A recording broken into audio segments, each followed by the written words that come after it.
Hey everybody, it's your girl G Marie, and I just wanted to share a situation that happens all too often in the salon.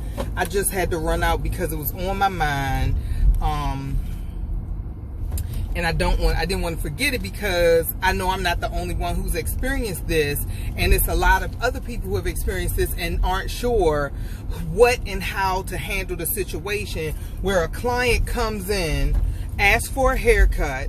You go over it, you do pictures, you do everything professionally possible other than blink your eyes like Genie and make that haircut appear.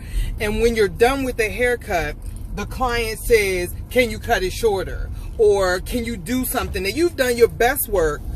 The cut looks good. You give them the mirror and they're like, cut it shorter. This is what you do with those kind of clients. It may happen to you one time, but it won't happen to you again after I finish sharing with you how you're going to handle it. You tell that client when they come in, say, okay, Miss Client, when this is the haircut you want, when we're finished, if you ask me to cut your hair again, you're going to have to pay for each haircut every time. That will stop those individuals dead in their tracks. They won't come to you with that, oh, see, when it hits them in the pocket, it's going to change how they handle it. And I'm sorry if y'all hear my air conditioning, if it's like buzzing in your ear. Sorry, I tried to put it on the floor. But that happened to me in the salon one time. I cut this guy's hair. And that's why I said, and I've seen it happen to other stylists that I've managed.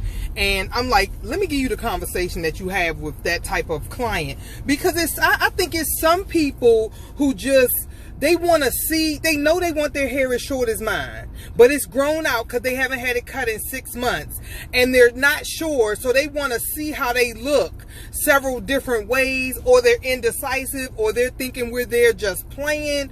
We're working. We're trying to make a living. We don't want to spend, and then we don't want to spend an excessive, unnecessary amount of time with the client, because 9 times out of 10, we got other people waiting.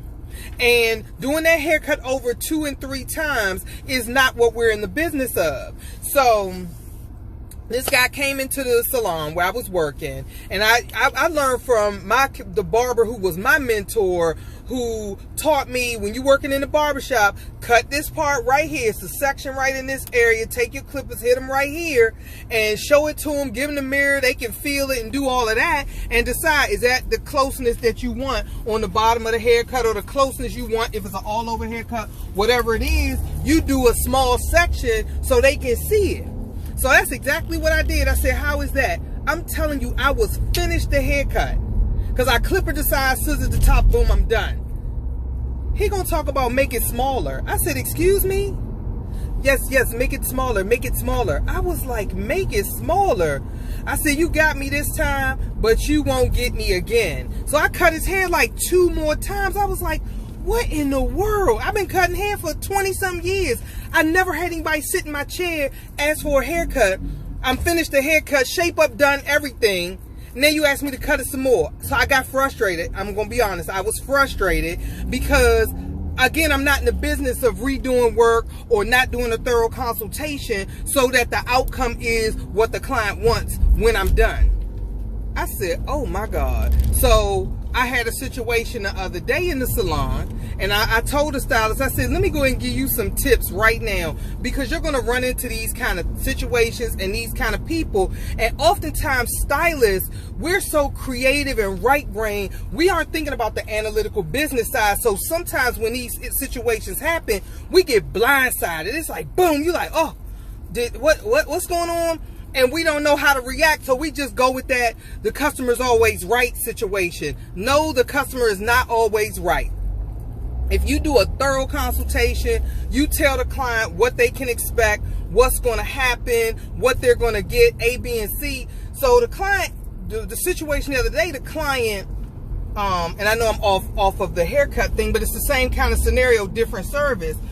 She says, she had to wait 45 minutes for the stylist. So I asked the stylist, I said, did you come up front and tell her? She said, I told her everything. So now when she realizes she's going to have to pay the full price because she had a little hustle getting ready to go on, now she wants to say, I can't wait any longer. I was like, What are you doing? No, this is just too much. This is too much. I can't wait any longer. I've already waited 45 minutes. You had an option to wait 45 minutes. She told you.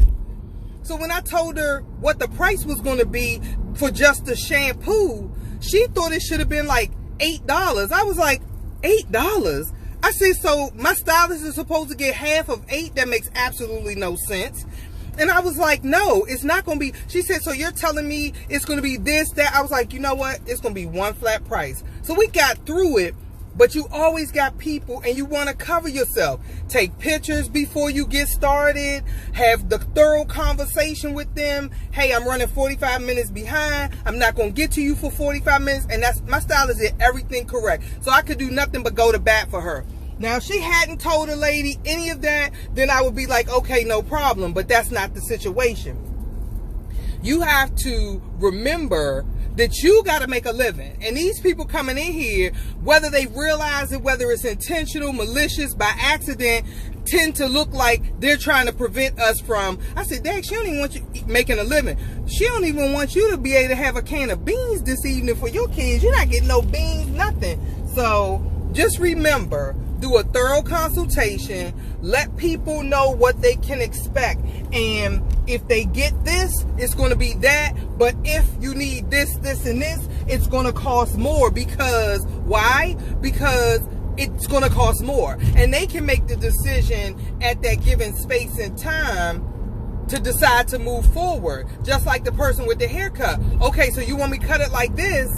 Yes. Okay, so you understand, if you ask me when I'm finished to cut it again, you're going to have to pay for 2 haircuts. I have not had one person do that since I started doing that. I'm your girl, G Marie. Follow me on Cosmetology Online, The Hair Kitchen, Color by G Marie on IG, and Color by G Marie on Twitter. I think that's it. If you have any questions, you run into any situations in the salon, definitely hit me up. Some of y'all have my personal phone number. You could always text me, whether it's a color question, a client question, a service question. If I don't know the answer, I'll reach out to somebody in the business that I know knows the answer. Thanks for watching, and I'll see y'all in the next one.